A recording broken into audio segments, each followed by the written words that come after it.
Rapat sangat ke kanan tu bang. Janganlah sampai makan jalan orang. Banyak lagi benda lain yang boleh dimakan. Dah kenapa sampai nak makan jalan pula? Ya Allah, kita ni ada arakan Maulidur Rasul ke? Slow sangat pula.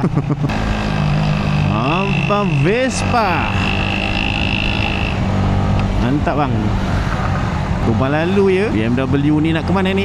Nak ke mana? Signal tu dah buka daripada minggu lepas lagi tu. Lepas-lepas juga. Kesian. Moga dipermudahkan segala urusan. Ini lori ni pun sama. Dah naik bersawang dah signalnya tu. Kalau nak diharap untuk dia tukar lorong dulu baru aku boleh potong, agaknya raya haji 2 tahun lagi lah baru aku sampai rumah. Encik BMW ni, ya Allah. Kereta BMW, pelit pun BMW.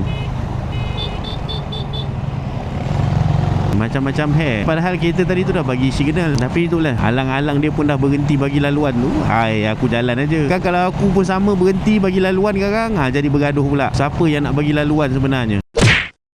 Okay guys, so ini antara barang-barang yang aku selalu guna dalam aku punya video. So kalau kata korang berminat untuk beli, korang klik aja dekat beg kuning tu. Okay?